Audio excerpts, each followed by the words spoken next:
세계의 세 가지 측면이 들어가기 전에 고 목사님이 직강하실 때 이런 말씀을 하셨어요.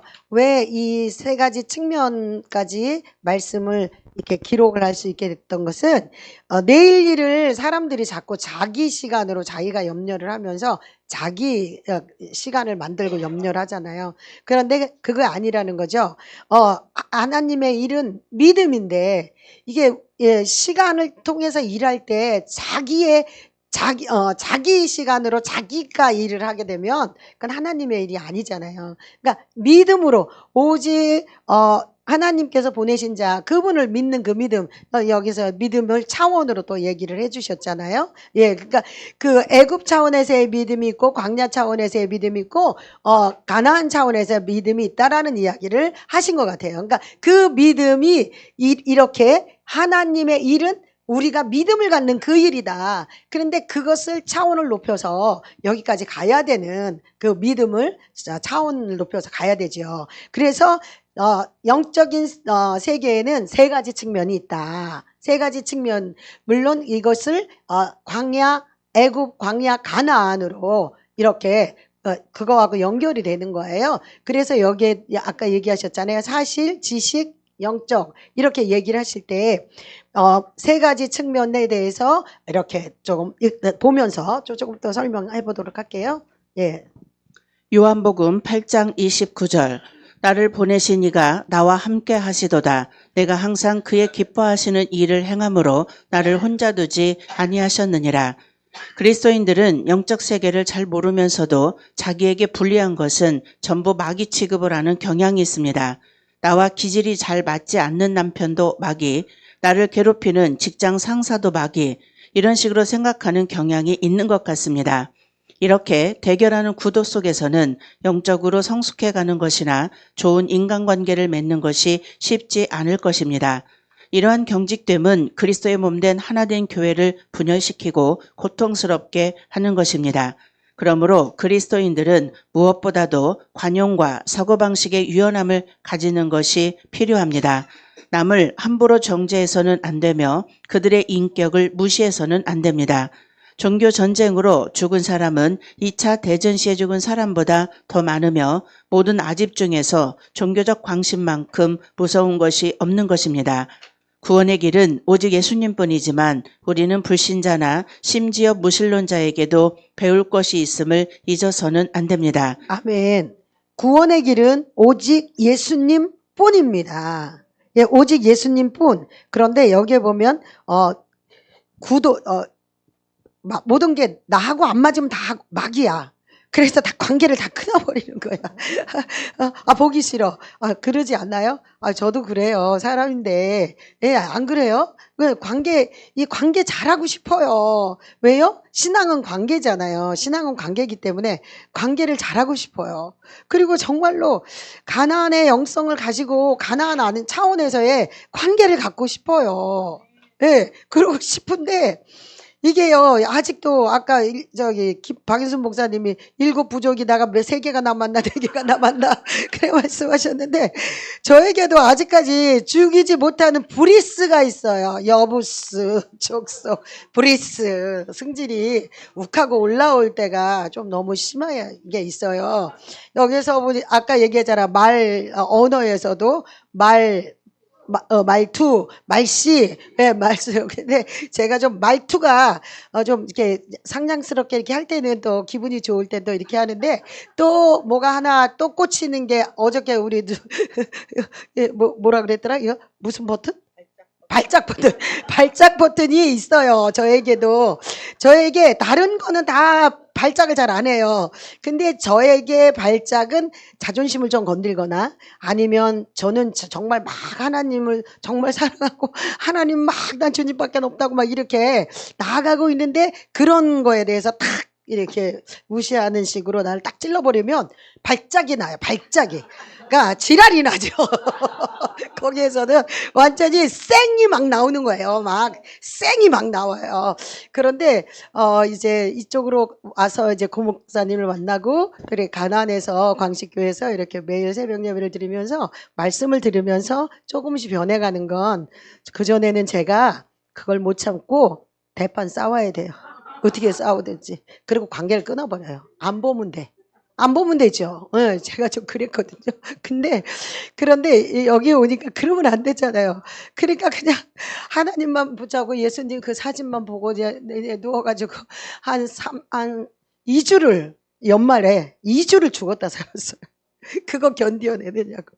내 몸으로 그걸 견디어내느냐고 한 2주를요, 연말에 정말 이게 밥도 못 먹을 정도였어요. 이게 제가 당환자라 이걸 찍어야 되는데 이거 침도 찔릴 힘이 없어서 우리 손녀딸 보고 여기 좀 찔러봐 수아 이 정도로 완전히 죽었다 살았어요.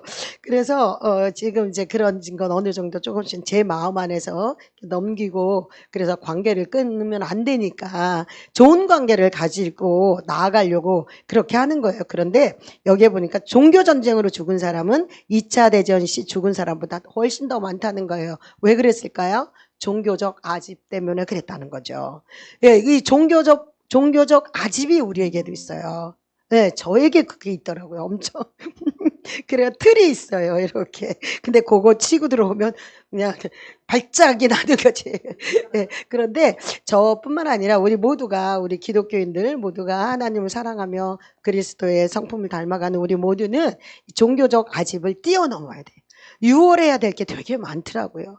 예, 여기 새벽 예배 들으시면서 우리 10가지 재앙인데 10가지 뿐이 아니야. 보니까요, 이게 유월해야 될 게 뛰어넘어가야 될 게 너무 많은데, 우리가 그렇게, 유월을 이렇게 하나하나 뛰어넘겨, 그래, 보내는 우리들이 됐으면 좋겠습니다. 관용하고 넓어지는 것, 이것만이 그리스도인들이 참다운 자유함의 세계로 들어가는 길인 것입니다. 사람은 원래 영적인 존재로 지어졌습니다. 그래서 그 영혼의 존재 목적대로 살아가야 합니다. 그 존재 목적에 반하는 삶은 하나님이 기뻐하지 않습니다. 요한복음 8장 29절에 나를 보내신 이가 나와 함께 하시도다. 내가 항상 그의 기뻐하시는 일을 행함으로 나를 혼자 두지 아니하셨느니라. 이 말씀에서 하나님께 대한 예수님의 믿음을 볼 수 있습니다. 예수님께서 말씀하십니다.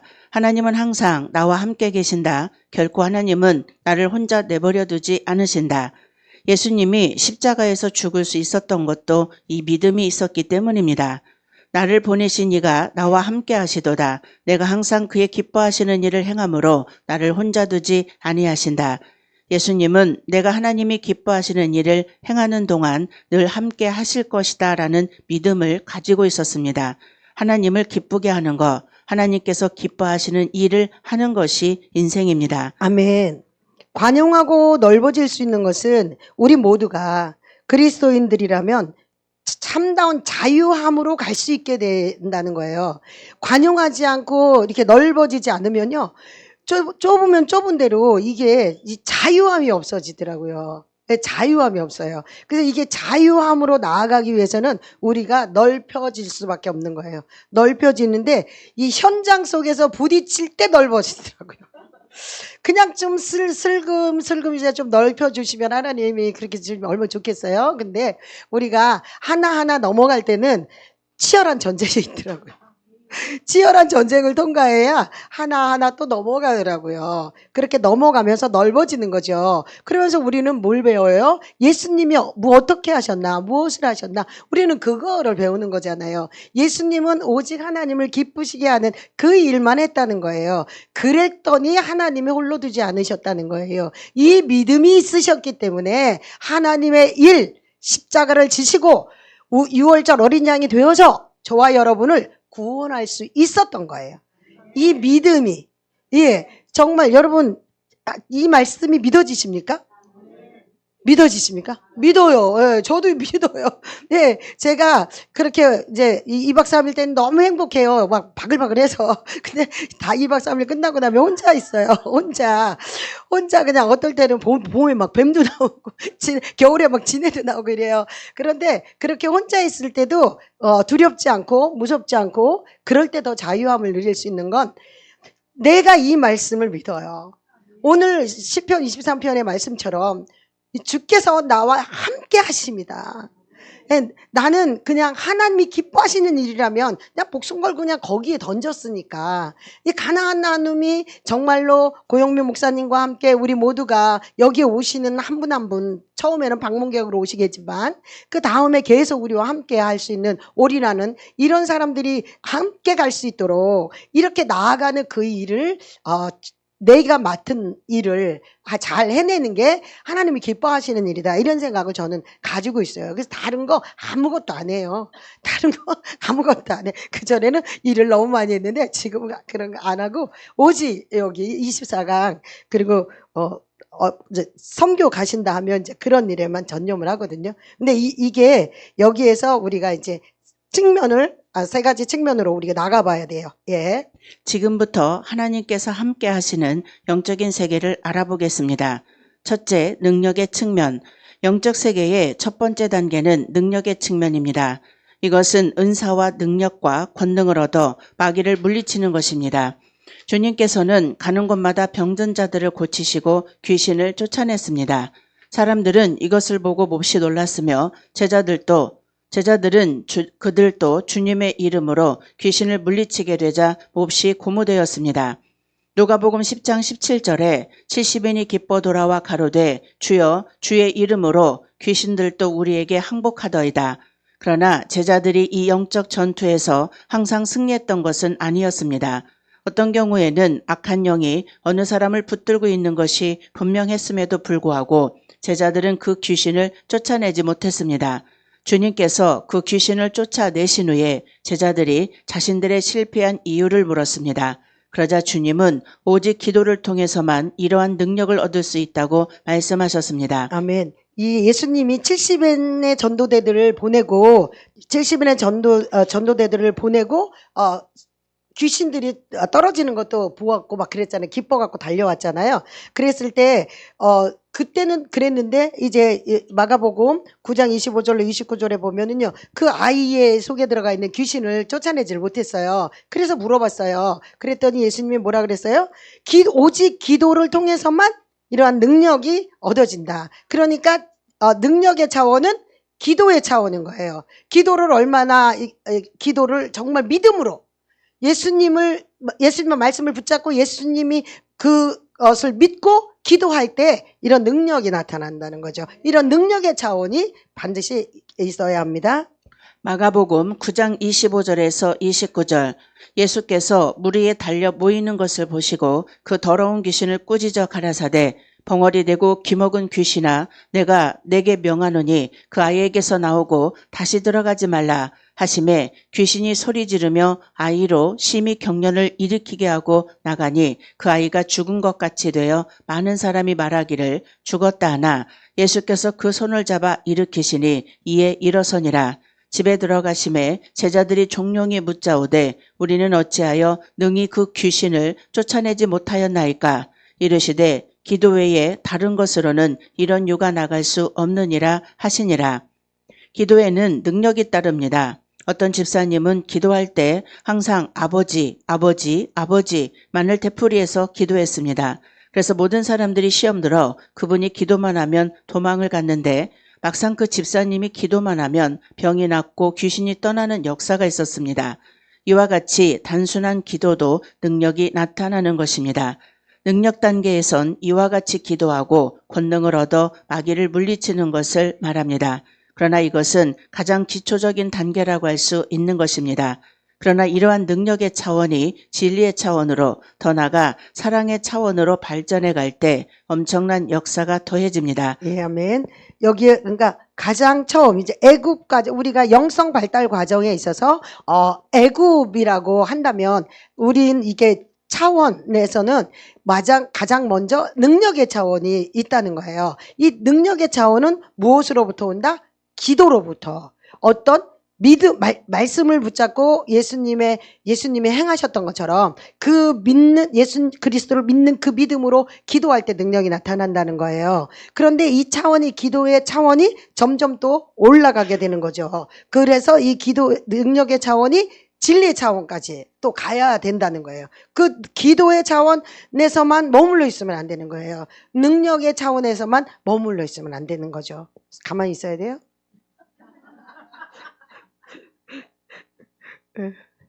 예, 그래서 여기 가장 기초적인 단계는 바로 능력의 차원, 능력의 단계입니다. 예, 그러나 위의 능력으로 악한 세력을 쫓아내는 것은 일시적으로 회복된 것 같이 보입니다. 그러나 근본적인 해결책이 되진 못합니다. 어떤 경우에는 더 나빠지기도 합니다. 결국 사람들이 망가지고 병들고 악한 세력에 시달리는 것은 진리에 대한 이해와 체험이 부족하며 사랑을 받지 못했고 또 사랑하지 않기 때문입니다. 사람들이 자기 영혼 속에 하나님의 능력으로만 살아가서는 한계가 옵니다. 그러나 우리의 영혼 속에 능력과 진리와 사랑이 함께 채워질 때 강하고 완전한 역사가 일어납니다.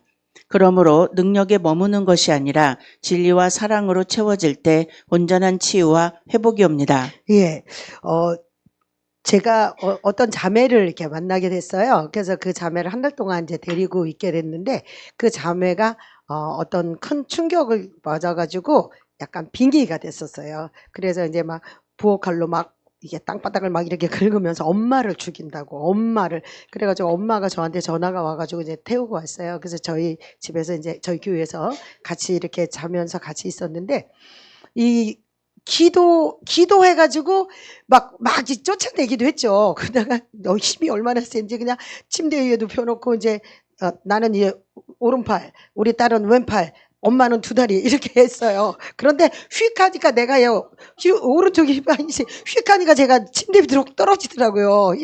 아니 야리야리한데 그래 힘이 세더라고. 그런데 그렇게 기도를 하면서 내가 이렇게 할 수 있을 줄 알았어요. 근데 안 되는 거예요. 그 다음에 알았어 알았어 갈게 뭐 이렇게 하면 이제 너무 힘드니까 막 몇 시간이 가도 안 되는 거예요. 그래가지고 그렇게 하는데 한 일주일 지나고 2주일 지나고 이제 데리고 이제 앉아서 이제 말씀을 이렇게 가르치기 시작했어요. 내가 힘이 딸리는 거예요. 내가 힘이 딸리니까 말씀 성경 공부를 하면서 이제 말씀을 가르치기 시작했어요. 그런데 말씀을 하면서 어떤 걸 깨달았냐면 예레미야 말씀을 딱 하면서 하나님이 우리에게 주시는 마음은 재앙이 아니네요. 이러는 거예요. 그걸 깨달은 거예요. 이 자매가. 그래서 내가 그럼 하나님은 우리에게 소망 주시기를 원하고 우리가 잘 되기를 원하셔. 재앙 주시고 벌 주시는 건 아니야. 이렇게 얘기를 했더니 눈이 동그래지더라고요. 그러니까 말씀이 들어간 거예요. 말씀의 씨가 그 말씀의 씨가 들어가서 자기가 좀 정립이 된 거예요. 그런데 이제 약을 안 먹었었어요. 한 달 동안 약을 안 먹었었는데 수요 예배 때인데 이제 우리 이제 딸하고 저하고 이제 셋이 이렇게 예배를 드렸는데 그 약을 그때까지 안 먹었어요. 끊었었어요. 그랬는데 갑자기 획 돌아더니 이 약을 먹겠다는 거예요. 이 약을 그래서 안 된다. 약을 먹으면 안 된다. 그랬더니 아니라는 거예요. 난 약을 먹어야 돼. 막 이러면 펑펑펑펑 막 뛰면서 야 진짜 그런 말 있잖아요. 들으면 안 되는데 미칠년 널 뛴다 이런 거 있잖아요.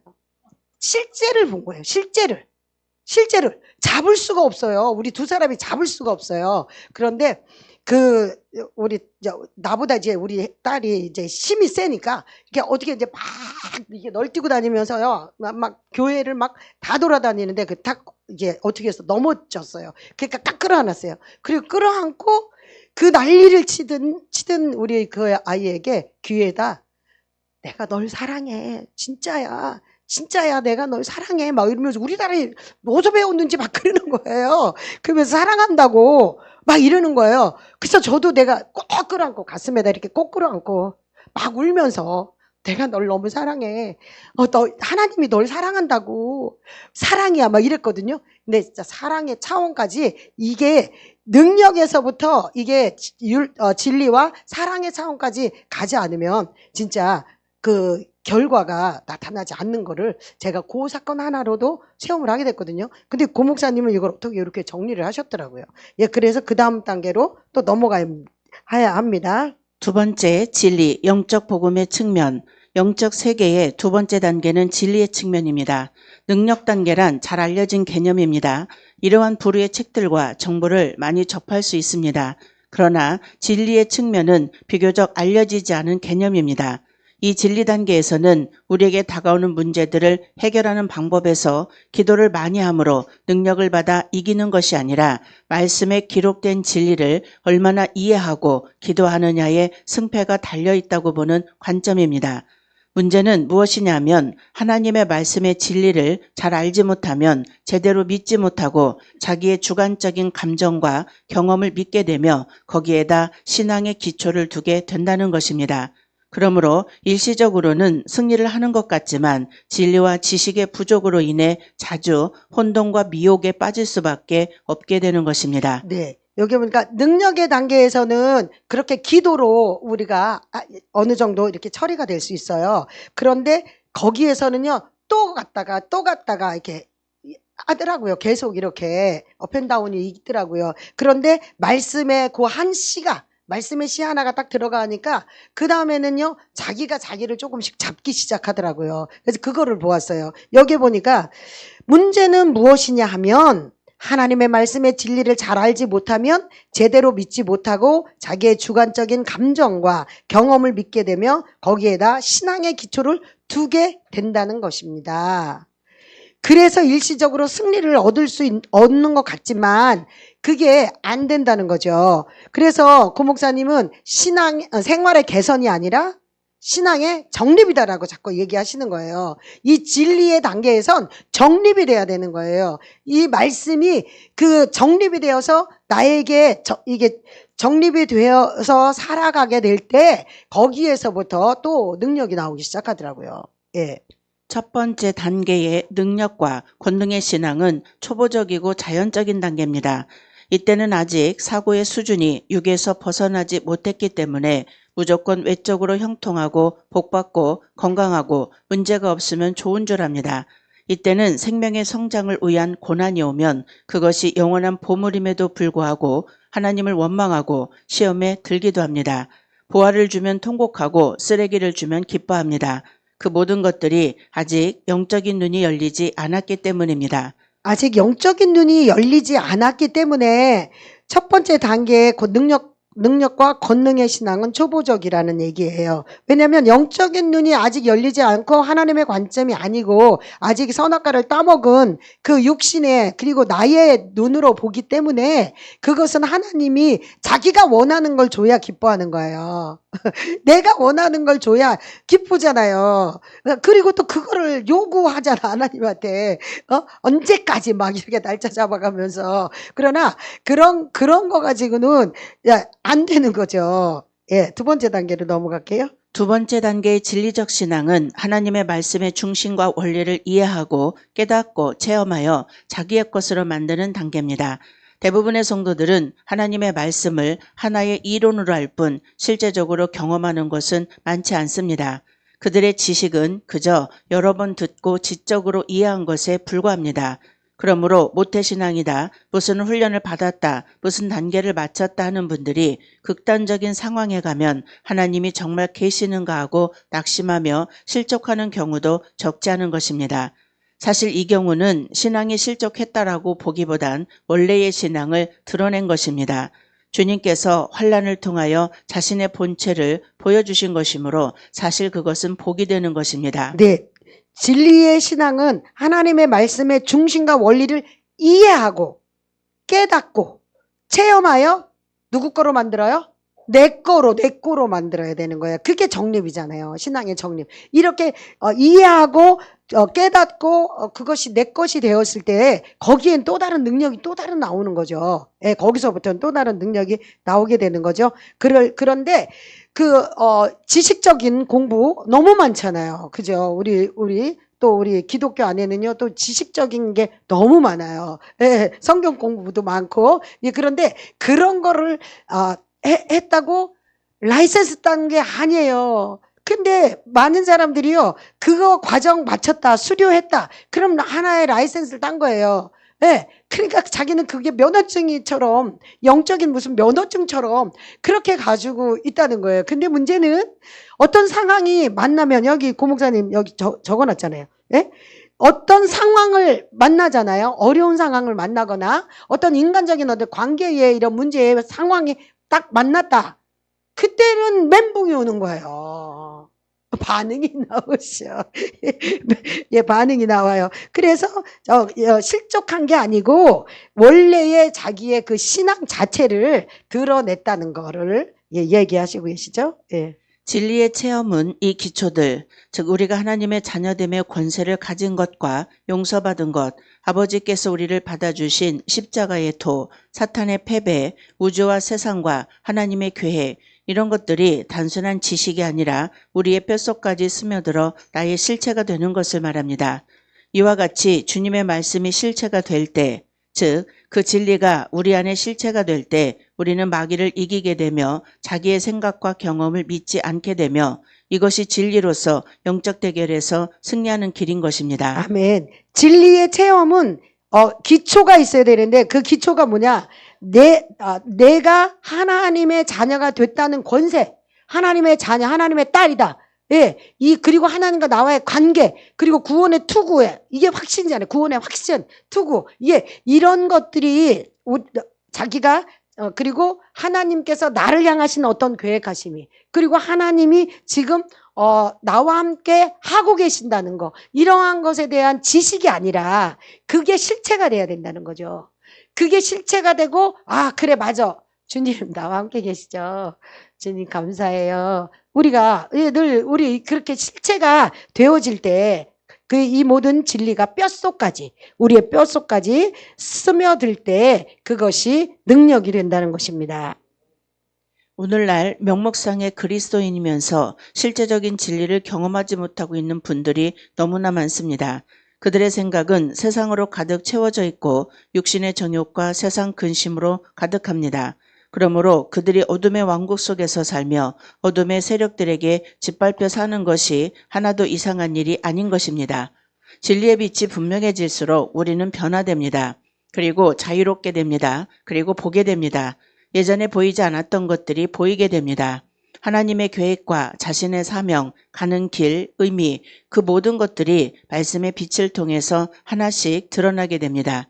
우리가 이 땅에서 하나님이 육에 부어주시는 능력으로 승리해야 합니다. 그러나 더 깊은 진리를 깨달아 진리로 자신의 삶을 해석할 때 우리는 좀 더 아름다운 삶을 누릴 수가 있게 되는 것입니다. 아멘.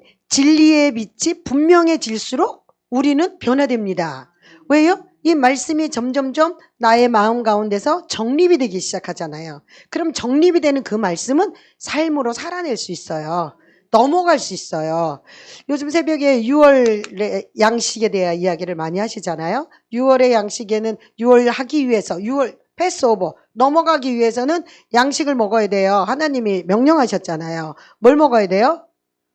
어린 흠 없는, 그것도요 4일을 지켜봐야 된대요. 얘가 흠이 있나, 어디가 뭐가 어쨌나, 이거를 지켜봐야지 된대요. 지켜보고 그리고 딱 잡아라 하는 그날에 딱 잡아야 돼요. 그리고 사람들 모아놓고 잡아가지고 김 목사님 이렇게 꼬치에다 이렇게 통바베큐 왜냐면 삶아 먹지 말아라, 날로 먹지 말아라 이러셨잖아요.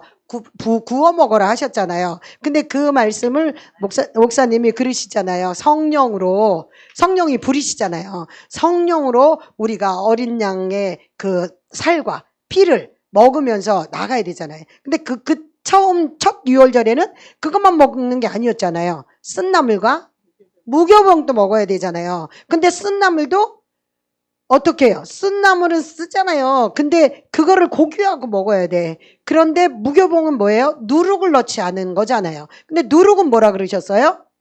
죄, 그리고 죄된 습성, 죄된 생각, 이런 게 누룩이래요. 그러니까 자기의 여태까지 가지고 있던 이런 것들을 누룩을 넣지 말라는 거죠. 말씀에 그 누룩을 넣지 말라는 거예요. 근데 우리요, 제과점에서 파는 빵 얼마나 맛있어요.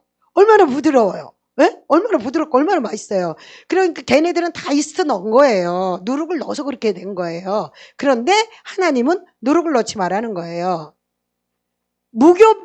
누룩 넣지 않은 떡을 먹으라는 거예요. 유월을 하기 위해서는 넘어가려면 그거를 먹지 말라고 얘기를 하시잖아요. 자기 생각 넣지 말고 자기 죄된 습성 이런 거 다 빼고 그리고 말씀에도 제발 늦지 말고 그래서 매일매일 새벽마다 이 말씀을 가지고 이렇게 여기 나오실 때마다 진짜 딱딱할 수 있다. 이게 무교병이니까 이런 말씀을 하시더라고요. 왜냐하면 그 말씀을 받아서 본인이 그 고목사님의 그 말씀으로 이렇게 넣어가지고 한 게 아니라 성경 주석 막 이런 거를 다 쫙 하면서 거기에서 하나님이 또 이렇게 주시고 또 여기 나와서 이렇게 사모님 읽고 그다음에 이렇게 말씀 이렇게 하실 때마다 그때 또 성령님이 주시는 말씀들이 있으신가 봐요. 그러니까 그게 정말 무교병의 말씀이라는 거죠. 유월할 수 있는 양식. 그렇게 보태지 말고 이렇게 그런데 인문학적 설교, 철학적 설교, 예? 얼마나 듣기 좋아요. 얼마나 귀해. 얼마나 좋아. 지식적으로 막 풍성해지는 것 같다니까요. 근데요, 설교 끝나고 집에 돌아갈 때 남는 거 뭐 있어요? 없다니까요. 그리고 부드러워서 먹긴 좋아. 근데 건강에 안 좋다니까요. 이스트가 누룩이 건강에 안 좋아요. 그러니까 정말 이 진리의 말씀에서도 이렇게 좀 더 확실하게 아름다운 삶을 누릴 수 있도록 진리를 순백하게 깨닫는 그런 우리들이 됐으면 좋겠어요. 그래서 말씀을 이렇게 들려주시고 선포되시는 이 누룩 없는 말씀이 우리에게는 있잖아요. 그러니까 우리에게는 있으니까 이 말씀으로 여러분들이 잘 사용하시고 잘 적용하시고 이 말씀으로 여러분들이 또 다른 사람들을 살리고 또 다른 사람들을 유월할 수 있는, 넘어가게 할 수 있는 그런 우리 모두가 됐으면 좋겠습니다. 세 번째, 사랑의 측면. 영적 세계의 세 번째 단계는 사랑의 측면입니다. 영적인 세계에는 따뜻함과 사랑의 힘이 가장 강력한 무기입니다. 그래서 영적인 세계에서는 이 따뜻함과 사랑이 가장 근원적인 원리라는 사실을 알아야 합니다. 영적 세계의 첫 번째 측면은 능력과 기름 부음을 많이 경험하는 것입니다. 이것은 육체적이고 자연적인 영역의 차원입니다. 이 단계에서는 능력은 받으나 아직 육의 욕망, 정욕, 혈기 등이 처리되지 않아 많은 실수가 있습니다. 그러므로 유명한 사역자, 심지어 기적을 일으키는 사역자들도 쉽게 정욕과 명예욕에 굴복되어 실족하곤 합니다. 이것은 타락이라기보다는 본인의 상태가 감추어진 것이 드러난 것뿐입니다. 영적 세계 두 번째 측면은 느낌과 감각 단계를 넘어선 진리의 빛의 체험입니다. 이 단계에 오면 자기의 생각과 감정을, 경험과 환경을 신뢰하지 않으며 오직 하나님의 말씀이 말하는 것에만 주의를 기울입니다. 네, 여기 보면 영적 세계에서는 따뜻함과 사랑의 힘이 가장 강력한 무기입니다. 예, 그러니까 무기가 다른 게 아니더라고요. 저는요 막 그 전에는 막 엄청 세게 막 예스페 막 이러면서 그렇게 해야 나가는 줄 알았어요. 그러니까 내 진만 빠지는 거지, 진만. 그리고 또 이렇게 손으로 따따따따 이렇게 집어가지고 딱 이렇게 잡히면야 그거를 딱 누르면서 나가 막 이러고 엄청 막 이렇게 했어요. 그러면 그게 되는 줄 알았다니까요. 그때는 그 단계였어요, 제가. 그런 단계니까. 그런데 그게 아니라 제가 한번 그렇게 경험이 있었잖아요. 그리고 이 말씀으로 내가 정립이 됐잖아요. 24강을 통해서. 정립이 되고 나니까 가장 강력한 무기는 사랑이구나. 사랑밖에 난 몰라. 사랑, 예, 정말, 예. 하나님의 그 사랑을 받고 그 하나님의 그 사랑으로 내가 젖어서 그 사랑으로 나아갈 때 그게 강력한 무기가 되더라고요. 그래서 영적인 세계의 세 번째 측면은 사랑, 인격의 단계입니다. 이는 신의 성품에 참여하는 것을 말하며 영원히 눈을 뜨고 주님과 연합하며 타고난 자기 사랑이 죽고 그리스도의 생명과 사랑이 자기의 삶 속에 나타나는 것입니다. 주님의 손이 다루심을 경험해 갈수록 그 사람에게는 주님의 따뜻함, 긍휼, 자비가 나타납니다. 이것이 진정 그리스도의 열매이며 생명에 속한 것입니다. 초보자들은 그저 담대하고 강하면서 힘차게 예수 이름을 외치기만 하면 모든 마귀들이 벌벌 떠는 줄 압니다. 그러나 마귀는 나의 처리되지 않은 성품 속에 있습니다. 고집과 교만, 교활함, 위선, 이 모든 악들 속에 마귀는 숨어 있습니다. 그리고 그것들을 통해 역사합니다. 아멘. 바로가 뭔지 아냐 이러시면서 그 새벽에 일으킬 때 바로에 대한 얘기를 하는 거예요. 그 바로는 나의 자존심, 나의 감정, 그리고 나의 교만, 그리고 욕망, 이렇게. 근데 여기에서는 이렇게 말씀하셨어요. 고집, 교만, 교활함, 위선. 예, 이 모든 게 바로예요. 이거 다 잡아 죽여야 된다니까요. 쳐 죽여야 된다니까요. 죽여 뻗져야 돼. 이것들을 죽여 뻗져야 되는데 저도 이게 처리되지 않은 부분들이 있어요. 저에게도 아마 여러분들도 예, 있으시겠죠. 예, 없으신 분들도 계시겠지만, 예, 그런데 이게 무서운 게 이 말씀을 여러분이 오늘 또 마음에 가슴에 정립이 된다면 여러분 넘어갈 수 있을 것 같아요. 저도 다시 내 가슴에 정립을 하는데, 마귀는 나의 처리되지 않은 성품 속에 역사한다. 예? 마귀는요, 이러고 들어오지 않아요. 내가 막 이러고 들어오지 않는다니까. 나의 안에 성품이 처리되지 않은 그 마귀, 죽이지 못한 바로 그것을 틈타고 생각을 틈타고 마음을 틈타고 이렇게 들어가는 거예요. 그렇게 들어가서 그걸 가지고 역사를 해요. 그걸 가지고 마귀는. 그러니까 생명의 열매를 맺을 수가 없게 된다는 거죠. 예. 그러므로 나의 속에 있는 이러한 악들을 꺾고 진정 주님의 마음 같기를 사모하지 않으면 온전한 승리를 할 수가 없는 것입니다. 영적인 승리자가 되기 위해서는 온유와 겸손과 사랑을 가져야 합니다. 자기 욕심을 내려놓아야 합니다. 왜 에덴에서 하와는 유혹에 넘어졌을까요? 그것은 마귀의 제안이 하나님의 명령보다 자기에게 훨씬 유리했기 때문입니다. 불순종하면 죽는다는 하나님의 말씀보다 내가 하나님이 될 수 있다는 마귀의 말이 훨씬 더 달콤하게 들립니다. 정말 무서운 게 하와도 넘어간 게 욕심 때문이었거든요. 예, 자기가 아니야 안 죽어. 그거 따먹으면 눈이 밝아져서 하나님 같이 된다. 이 말이 자기에게 훨씬 더 좋았던 거예요. 하나님 같이 돼? 눈이 밝아져? 이렇게 되는 거죠. 그렇기 때문에 하와는 그거를 유혹에 넘어가서 따먹고, 그래서 우리까지 이렇게 선악하게 저주에 그냥 남자의 저주, 여자의 저주에 맨날 빠져가지고 우리가 이렇게 살아가게 지금 되었잖아요. 그런데 우리가 이제 알게 됐잖아요. 욕심, 예? 탐욕, 이거 정말 버려야 할 거예요. 그것 때문에 마귀에게 조종당할 수 있고요. 매일 수가 있다고요. 예, 그래서 우린 육의 속성을 빨리빨리 다 죽여야 돼요. 예, 육의 속성을 죽여야 될 줄로 믿습니다. 회개하라, 순종하라는 주님의 말씀보다 너는 진정 위대한 하나님의 종이다 라고 속삭이는 마귀의 말이 훨씬 더 매혹적입니다. 이런 것을 깨닫는 자는 너밖에 없다 라고 마귀가 거짓된 생각을 넣어줄 때 환난과 고통의 훈련을 통해 겸손을 배우고 자기 포기를 경험하지 않은 사람은 이것을 이겨낼 수가 없습니다. 이러므로 많은 사람들은 주님께 순종하고 연합되는 것을 추구하기보다는 자신이 드러나기를 원하며 남들이 알아주고 인정해주는 사람이 되고 싶어하며 그러한 성공을 향해서 달려가는 것입니다. 그 영원한 결과를 알지도 못하면서 말입니다. 아멘. 여기 보니까 마귀가 거짓된 생각을 넣어줄 때는요, 환난과 고통의 훈련을 통해 겸손을 배우고 자기 포기를 경험하지 않은 사람은 이겨낼 수 없다라고 기록하고 계세요.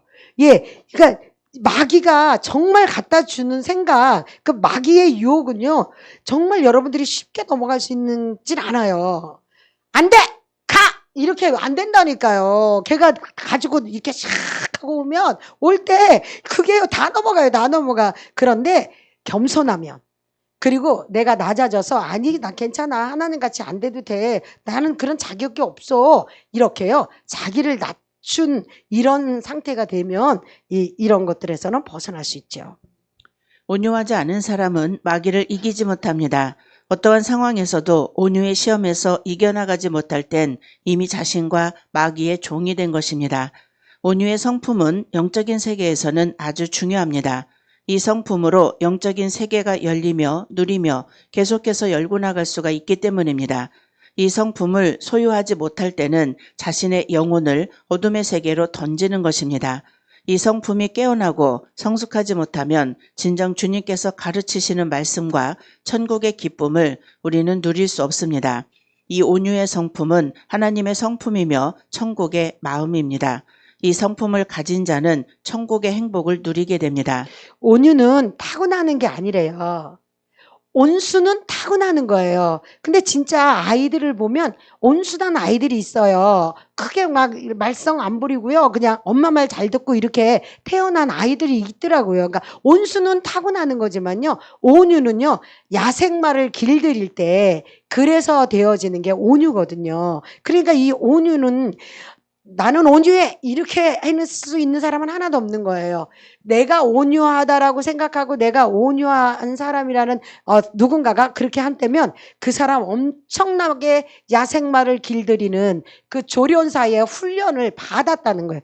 여러분 주변에 훈련 조교가 있지 않나요? 저에게는 가끔 훈련 조교가 있어요. 근데 여러분 그게 깊은 거예요. 그 조련하는 그 조련사가 그 선생님이 여러분들을 온유하게 만드신다니까요. 예, 꺾어져서 우리 올라오시는 분들마다 다 그런 얘기 하시잖아요. 예, 그래야 온유해지는 거예요. 그렇게 온유할 때 그때 바로 그거에 하나님의 성품이기 때문에 그것이 승리할 수 있다는 거죠. 주님의 손에 훈련되어질수록 주님의 마음이 임합니다. 그리고 주님의 마음은 사랑이고 긍휼이고 자비입니다. 능력 차원에 있는 사람의 관심은 누가 세고 약한가에 있습니다. 지식 차원에 있는 사람의 관심은 뭐가 옳고 그르냐입니다. 그는 많은 것을 보거나 불합리한 일을 겪으면 견디질 못합니다. 경우 없는 사람을 참아내지 못합니다. 하나님께서 왜 그런 사람을 자신에게 보내시는지 아직 눈이 열리지 않아서 볼 수 없기 때문입니다. 사랑의 차원에 있는 사람은 모든 상황, 모든 사람을 긍휼과 포용의 시선으로 봅니다. 그는 강도를 보아도 불쌍하고 간음자를 보아도 불쌍합니다. 그것은 주님의 마음으로 그들을 보기 때문입니다. 바리새인들은 세리와 창기를 옳으냐 그르냐의 차원에서 보았기 때문에 돌로 치고 싶어 했습니다. 오늘날도 많은 사람들이 자신의 마음 속에서 남들을 돌로 칩니다. 그러나 주님께서는 오직 사랑으로 긍휼로 모든 사람들을 보셨습니다. 심지어 자기를 못 박은 자들도 불쌍히 여기시고 사랑하셨습니다. 아멘. 여기에서 세 가지 측면을 조금 정리해 볼게요. 우리 중간에 봅시다. 능력 차원에 있는 사람의 관심은 누가 세고 약한가. 예. 그러나 진리의 지식의 차원에 있는 사람의 관심은 뭐가 옳고 그러냐. 어제 누가 그랬지? 고구마 뜸들이고 안 뜸들이고 그게 뭐 죽고 사는 거야 뭐 이랬대잖아요. 그러니까 옳고 그런 게 중요하지가 않아요. 왜 뭐가 죽고 사는 거예요? 예수를 안 믿으면 죽는다잖아요. 그 말씀 맞죠, 그죠? 그런데 지식의 차원에 있는 사람들은 뭐가 옳고 뭐가 그르냐 거기에만 더 관심이 있어요. 누가 크냐, 누가 더 높으냐, 나보다 높냐 나보다 낮냐 이거 시기 질투 막 발발 거기서부터요 나오기 시작해요. 예. 그러나 사랑의 차원에 있는 사람은 모든 상황 모든 사람을 긍휼과 포용의 시선으로 보게 됩니다. 그러니까 사랑의 차원에 있는 사람은 나의 시선, 나의 관점이 아니에요. 나의 시선이 끝나는 그곳에서 하나님의 시선이 시작하신다잖아요. 그러니까 하나님의 관점으로 하나님의 눈으로 보게 될 때 모든 사람을 불쌍히 여기는 예수님이 자기를 돌로 치는 그리고 그 여인을 돌로 칠 때 그 여인이 불쌍히 긍휼히 여기는 그런 눈으로 다 보고 계셨잖아요. 그래서 사랑의 차원에 있는 사람들은요 모든 사람들을 긍휼히 여기는 그리고 불쌍히 여기는 그런 눈으로 보게 되죠. 사랑이 있는 만큼 우리는 세상을 이기며 마귀를 이기며 온전해집니다.